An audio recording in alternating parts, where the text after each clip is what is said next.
Salut à tous, j'espère que vous allez bien. On se retrouve aujourd'hui pour parler de la maladie comme personnage historique et notamment de la peste. Je m'appuie ici sur les dires de Jean Vito, gastro-entérologue, auteur d'une histoire de la peste, et de Françoise Hiddelsheimer, excusez-moi pour la prononciation, conservatrice générale du patrimoine et historienne, professeure associée à l'Université de Paris 1, qui a travaillé sur l'histoire des différentes épidémies de peste en Europe.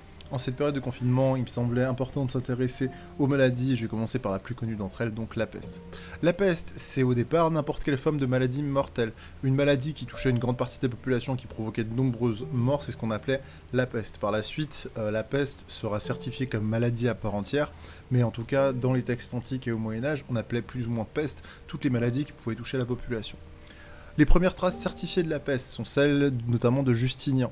D'après une étude de 2017, cette peste n'est pas forcément la première parce qu'on pourrait faire remonter la peste jusqu'au néolithique.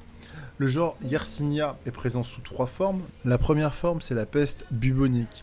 En fait, cette peste, elle provient d'une piqûre de la puce, notamment à l'aine, et elle est accompagnée de bubons, ce qui a donné son nom. Le vecteur de la puce, c'est le rat. Dans 20 à 40% des cas, on en était guéri. Les puces qui sont présentes pour la peste sont présentes sur les rats, notamment les rats noirs. Même si le rat est mort, il va garder ce qu'on va appeler la bacille pendant au moins 1 an dans son terrier. Et c'est en général lorsqu'un nouvel animal arrive dans le terrier, et du coup ça retransmet à nouveau la bacille. C'est lorsque la population de rongeurs devient trop importante, lorsqu'on voit des rats noirs dans les rues, notamment au Moyen-Âge, et qui vont mourir dans ces dernières alors que c'est des animaux assez craintifs et discrets, que vous allez avoir des épidémies de peste. La peste pulmonaire est la plus redoutable étant donné qu'elle entraînait 100% de mortalité avant les antibiotiques et environ 30 à 40% de mortalité après la mise en place des antibiotiques. La contamination se fait encore une fois de bête à homme mais aussi d'homme à homme à travers les plaies. En 1902, ce sont des chasseurs de marmottes qui vont être les derniers cas recensés en tout cas de cette peste. La Yersinia, on ne sait pas quand est-ce qu'elle va muter, et donc si elle mute à nouveau, elle pourra donner une nouvelle forme de peste. A noter qu'on ne peut pas encore l'éradiquer, on n'a pas encore trouvé de vaccin contre la peste, et que la seule maladie éradiquée d'ailleurs est la variole, toujours d'après les deux spécialistes que j'ai cités plus haut. Toutes les maladies infectieuses sont restées inconnues jusqu'à Pasteur. On va invoquer, comme je vous l'ai dit plus tôt, des puissances célestes, ou encore d'un fléau des dieux. C'est comme cela qu'on va tout simplement insister sur le caractère divin et sur le fait qu'il soit des punitions divines qui s'appliquent aux hommes. Aujourd'hui, les traces et les sources ont énormément changé, ce notamment grâce aux traces de la peste qui restent dans les dents, et de nombreux cimetières du Moyen-Âge étaient des cimetières de pestiférés qui ont été mis au bout du jour, suite notamment à ces nouvelles études. La première peste, c'est la peste de Justinien. Elle date environ de 541 jusqu'à 767. Elle touche tout le bassin méditerranéen avec un épisode très important jusqu'en 592. La peste de Justinien, elle entraîne, d'après les historiens, la chute de Constantinople, ainsi que le fait que l'armée arabe, qui ont attaqué notamment Constantinople, soit frappée par la peste, et vous avez notamment un hadith qui est publié où l'on ordonne aux Arabes de ne pas attaquer les personnes qui sont atteintes par la peste. C'est l'une des pestes qui est les plus longues, et on en trouve des traces jusqu'à Charlemagne. On l'appelle la punition divine à l'époque, et en 2012, on reconnaît la Yersinia pestis dans cette maladie, dans ce fléau qui a touché ceux au Moyen-Âge. La peste noire, quant à elle, elle est connue, elle est très bien connue, notamment l'épisode de 1347 à 1348. Elle débute à Kaffa. Lors d'un siège, on envoie des cadavres de pesteux à travers les murailles, notamment du comptoir génois. Les Génois terrorisés s'en vont, ils s'arrêtent à Constantinople, ils s'arrêtent à Corfou, ils s'arrêtent à Gênes, ils s'arrêtent à Marseille, aux Baléares, etc. Et donc ça va créer une forme de diffusion de la peste à travers pestiférés qui vont se contaminer les uns les autres. Comme j'ai dit plus tôt, la peste, c'est une maladie qui est incompréhensible, qui est immense, qui justement touche sans vraiment faire de différence entre le riche et le pauvre. Donc pour l'époque, c'est vraiment considéré comme une punition divine, j'insiste vraiment là-dessus.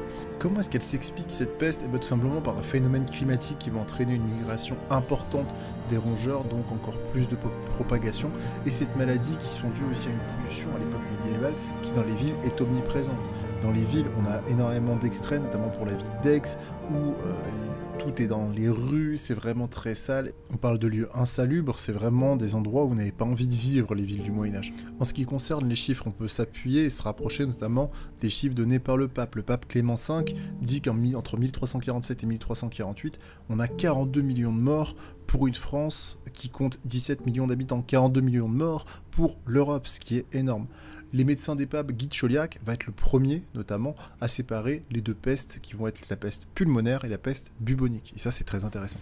À noter que le dernier cas recensé date de 1625. Donc, c'est assez tard. Hein. Quand une peste commence en 1347, le dernier cas en 1625, c'est quand même 3 siècles. Comment s'est diffusée la peste en France? Eh bien, tout simplement, elle s'est diffusée par Marseille. Marseille, c'est une ville importante, une ville de passage, ce qui a poussé à mettre en place une stratégie de confinement pour la ville. Elle va devenir la capitale sanitaire de la France.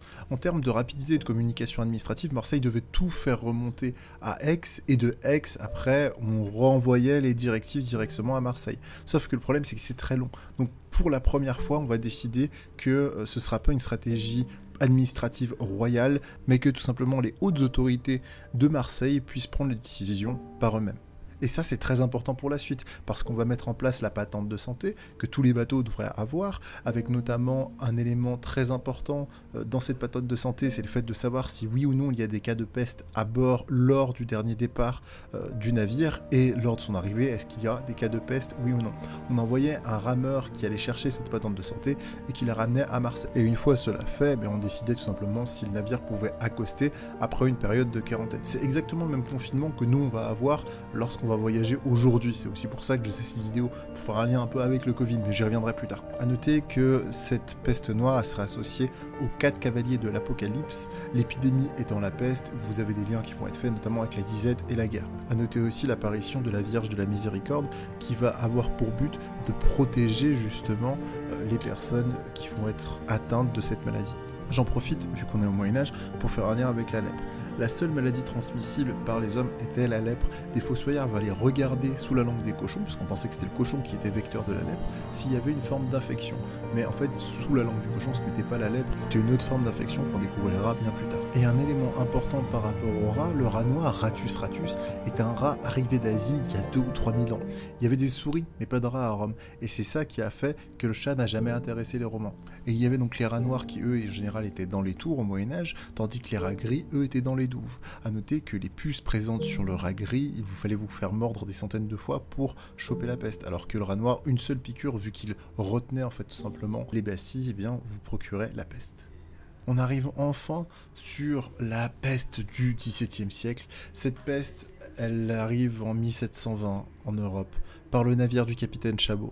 Un passager est mort à tir en route, on met en place un faux certificat de santé, le système de quarantaine est mis à défaut. Pourquoi? Parce que un échevin consul de Marseille avait besoin de sa cargaison de soieries pour se rendre à la foire de Beaucaire. Certains badauds sont allés aussi dans le quartier des Couturiers et ça entraîne le départ de la peste dans ce quartier même de Marseille. Cette peste intervient après un long temps, c'est une résurgence depuis Marseille de cette peste. Le but est d'éviter l'épidémie à la région parisienne. On va dresser ce qu'on va appeler le mur de la peste pour éviter de troubler la vie de la cour. D'après les historiens, le mur de la peste n'a servi à rien et c'est la progression qui s'est arrêtée toute seule car au nord, il n'y avait plus assez de rats pour transmettre la peste. Élément important et assez drôle notamment du fait de la situation avec le Covid-19 aujourd'hui, c'est que la peste, tout simplement, certains historiens se disent et pensent qu'elle vienne de Chine et qu'elle soit transmise à l'Europe, notamment par les rats, mais aussi de par son foyer de propagation.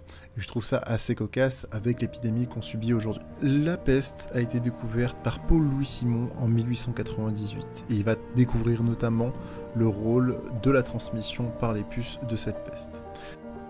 Cette peste, elle a provoqué énormément de décès, et ce notamment chez les ecclésiastiques, chez les prêtres. L'Église, elle avait 2 choix, le choix de remettre en place tout autant de prêtres, moins bien formés, et le choix de ne pas remplacer les prêtres décédés.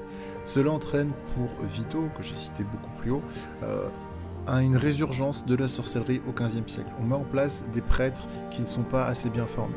Un autre élément important pour les historiens, c'est que ces épidémies, notamment cette peste noire ou cette peste du XVIe siècle, elles vont entraîner des éléments comme le siècle des Lumières ou encore l'absolutisme royal pour la peste noire.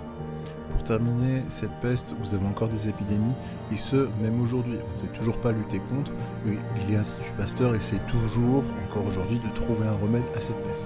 Dernière partie que j'ai un peu moins écrite sur cette vidéo, le lien avec le Covid. Avant que je vous donne mon avis, avant toute chose, n'hésitez pas à vous abonner, ça me permettra d'être un peu plus soutenu, et je vous en remercie par avance si c'est déjà fait. Lâchez un pouce bleu, un commentaire, ça coûte rien et en même temps ça me fait plaisir, donc n'hésitez pas. Donc le Covid-19, une épidémie, je vais pas revenir sur tout ce qu'on sait, sauf que c'est une épidémie comme l'humanité en a connu en fait de tout temps. En essayant d'avoir un regard un peu objectif et être un peu au-dessus de tout ça, on se rend compte que l'humain, comme d'habitude, est effrayé par sa propre mort. Ce qui va provoquer, à notre échelle, dans une société totalement mondialisée, une économie globalisée, des rushs dans les supermarchés, des rushs dans les pompes à essence, un effondrement boursier, et notre modèle, en fait, tout simplement, notre modèle de vie n'est pas stable. Notre modèle de vie n'est pas stable. Pourquoi? Parce qu'on ne respecte pas la nature. Bon, après, je vais pas partir sur un discours écologiste, mais on ne respecte pas la faune et la biodiversité, on empiète sur le territoire de milliards d'animaux tous les jours, étant donné que la majorité de la population ne chasse plus, une surconsommation importante est mise à l'œuvre de la part des êtres humains et ça va entraîner, et ça entraîne déjà plus ou moins à petite échelle, notre perte. Que faire, me direz-vous? Que faire sans rentrer dans des discours de propagande écologiste ou sans rentrer dans des discours de défaitisme car la fin du monde est proche, comme dirait Nostradamus? Eh bien c'est simple, changez votre mode de consommation les mecs, arrêtez de surconsommer.